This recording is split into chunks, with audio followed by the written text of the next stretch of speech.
important topic on understanding this dimension called Vasu. Who or what is Vasu? Whom all the Shruti or Vedic words and sentences flow. The ecstasy of devotees. He is able to take multiple forms as per the multiple universes or multiverses that are there in the cosmos. And he is not personally affected or untouched by it. The wisdom is the most powerful element, and that is on and on, repeatedly underlined, underpinned in all these names that we have been looking into in the previous vlogs as well. It's the physical arms or physical, holding up. Yeah, virtually holding up through what is binding us all in, all this ethics or morality, all the logics that we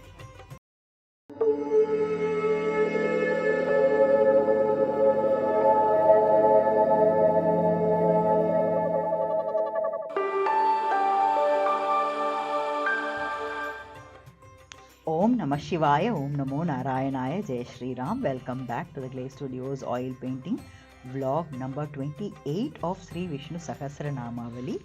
This painting follows the principle of calligram or micrography to paint the 1000 names of Sri Vishnu. As I am painting this, I am also trying to understand the names and their meanings, taking tangential perspectives with the support of storylines coming from Sanatana Dharma and also verses from Shrimad Bhagavad Gita or Shrimad Bhagavadam and so on. The same I am sharing with you via this weekly vlogs. So far we have covered names up to 260 and their meanings along with the tangential perspectives, and today's video will cover 261st name and go on up to 270th name and their meanings. Along with that, today's video will also cover a very important topic on understanding this dimension called Vasu. Who or what is Vasu? Is what we are going to look into. But before we get on to that, though we cover 10 names in each of the videos, these names are heavily interconnected, and I will be frequently referring to one or many of the previous vlogs because the concepts are interlinked.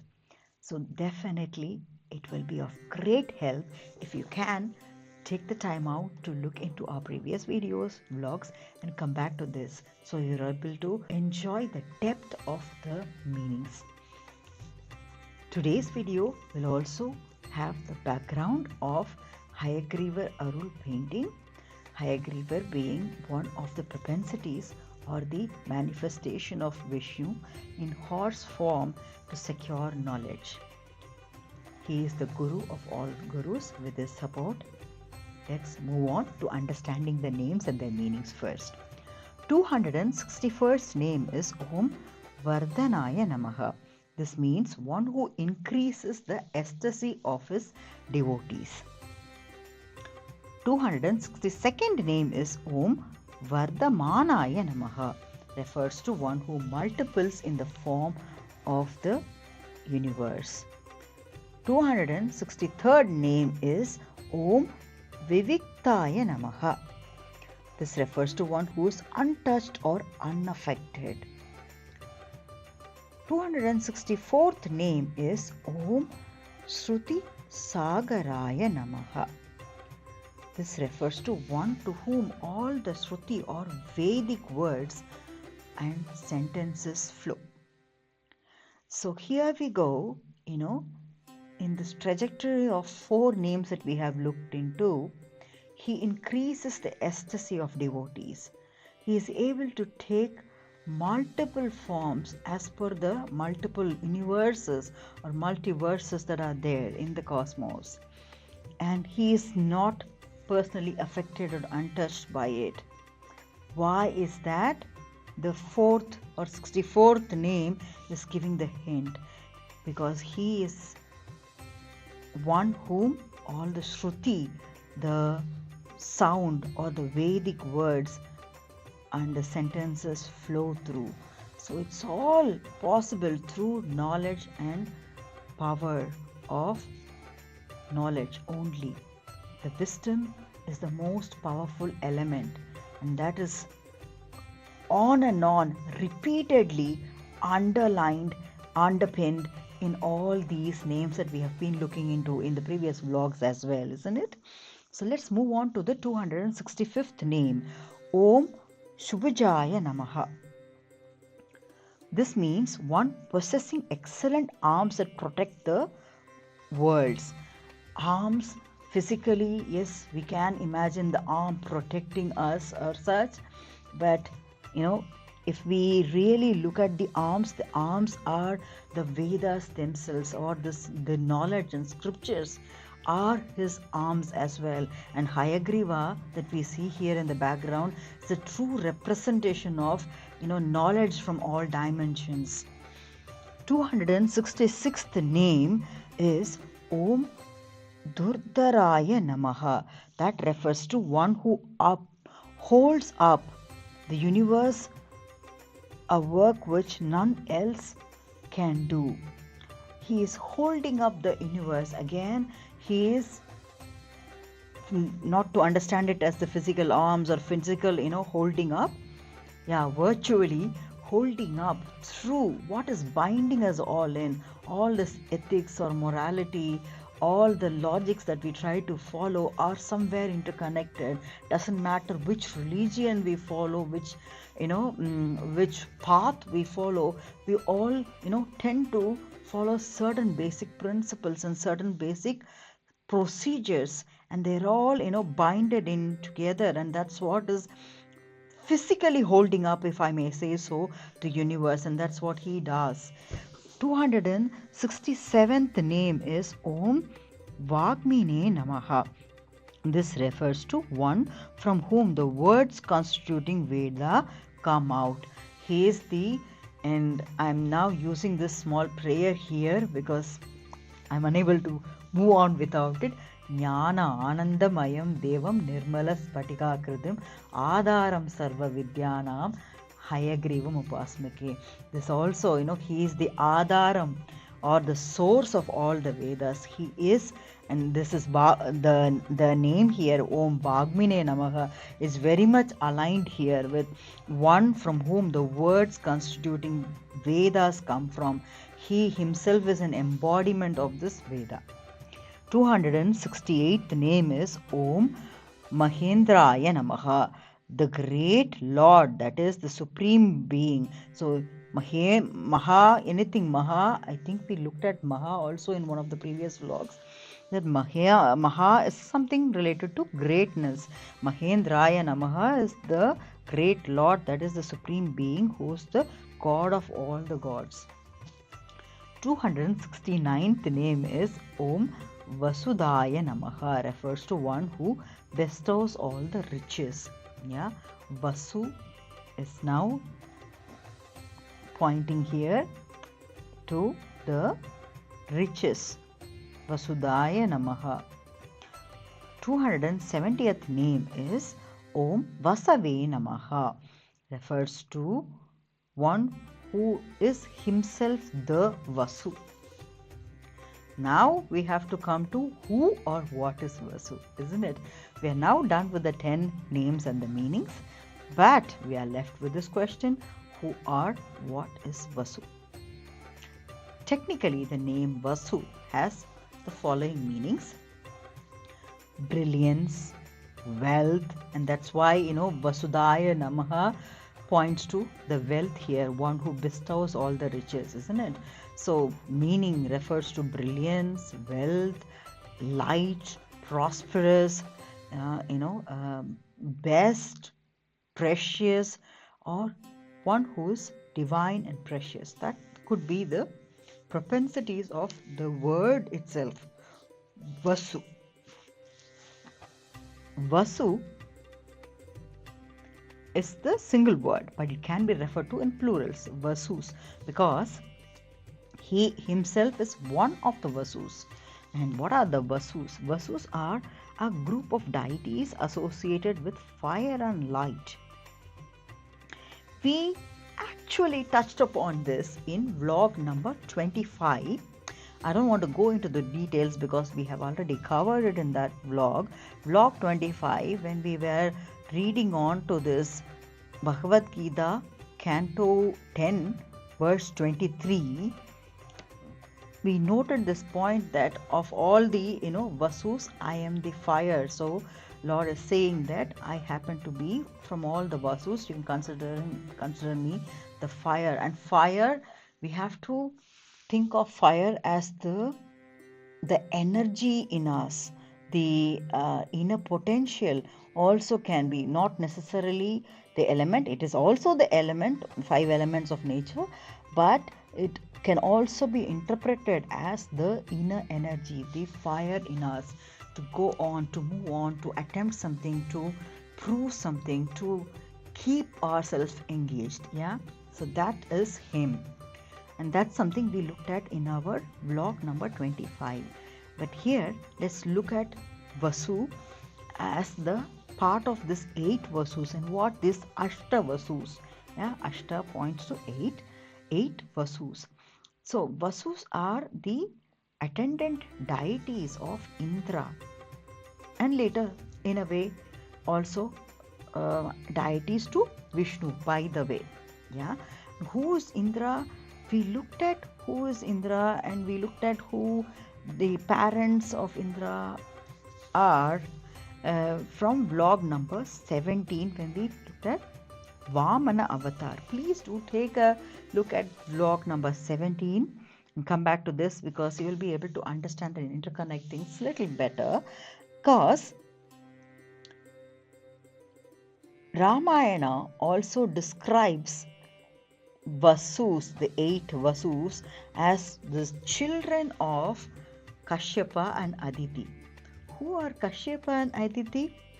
They are the parents of Lord Indra himself, the one that owns all the celestial abodes, the heavens. Yeah, and being also born of the same parents, the 8 Vasus are also, in a way, we can say younger brothers or sisters, or in a way attendants to Indra, and thereby connected to the greater God himself, the Vishnu himself. And that's how Ramayana describes it. But in Mahabharata, it's also, Mahabharata tends to use these Vasus or describe the Vasus as sons of Manu, which is also a point that we have discussed in one of the vlogs, where we are also called humans from the point that we are all descendants of the Lord Manu. So the aspects, 8 Vasus, what are these 8? Fire is an element, and usually we talk about 5 elements of nature. What is this 8 Vasus, and how does this really work together?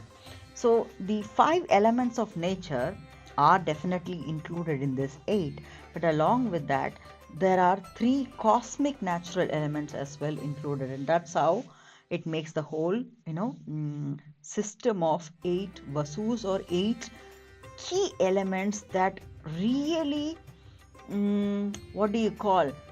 they impact our behavior, they impact everything that we do, isn't it?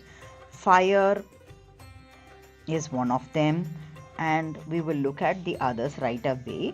So the 5 elements of nature, starting with Dara, that is the earth, Anala or Agni is the fire, Anila is the wind, Apa, water, Prabhasa is the sky or the ether. These are 5 elements of nature, and we are all moving based on how the elements work towards us, isn't it? The other 3 elements, that is the cosmic elements that are considered as a part of this 8 Vasu are Pratyusha, that is the sun, Soma, moon, and Dhruva, the pole star. So these all put together form the key 8 Vasus, or key elements. Coming back to the point that the Vasus bestow riches, and the point that he himself is one of the 8 Vasus. can we think of us being provided the knowledge? So Hayagriva here in this background is, the source of knowledge, and he is providing all the procedures to us and how to work, how to engage and such. But there must be some other aspects of propulsion around us that should exist, isn't it? So we cannot on a daily basis see the gods and have a direct contact all the time, but there must be some elements around it that really propel us towards the right direction. The first is that we have some scriptures around that we are always referring to. I'm usually referring to some of them here when I talk about it, isn't it? So we do that. Scriptures, the knowledge provided in the form of scriptures, are guidance material, but there should be something physical that is also moving us and telling us to, take rest when rest has to be taken, telling us to engage and use the fire to when it has to be used, and so on. So all these natural elements really impact our behavior. Sun and the moon and stars and all these 5 elements of nature all put together play out this, kind of gods, if you may say so, or kind of, guidelines for us to maneuver through, to help us maneuver through the life in a way. So that is the power of the Vasus altogether. So these are all things that are existence even today, and it will continue to exist. They have been guiding and they will continue to guide. It's up to us to work along in alignment with nature or go against. And when we work in alignment with nature, nature also gives back to us. We have seen that, when we talked about Dharma in our, I think it was our vlog number 27, the previous vlog, where we talked a lot about how our Dharma can be used to attain the various siddhis or powers. But when we are following that, we are also aligning with the natural elements, and the nature also is guiding us indirectly. All these elements are guide. Sun, moon, also something we discussed previously, that they are telling us, when to be active, when to be asleep and such, isn't it? In simple forms of life, in simple elements that are around us, yet important elements around us are guiding us and telling us what can be done best and how and where. So it's up to us to just grab out to all this knowledge, wisdom, and use it effectively to our benefit. Using what will be the core? It will always be our inner potential, our inner gunas, our inner behavior, what is our inner urge to do, to propel into, to give our best to. We will use all these elements as tools to work towards that. And he will be that element in our hands when needed. And that's also a symbolic, point that he's trying to make when we are saying what is Vasu. He being one of the Vasu, and Vasu being these 8 elements, they are the propensities that could lead us towards the brilliance and wealth and prosperity that we are aiming for. With that, I would close this session. Please do share your thoughts on the same. What about your feelings on the Vasus that you have experienced? How do you think they have been guiding you? What do you feel about it? Please do share all that in the comments. I'm looking forward to reading that. With that, let's meet in the next session with another exciting discussion. Until such time, stay blessed, stay happy, stay healthy, and stay motivated. Thank you. Bye-bye.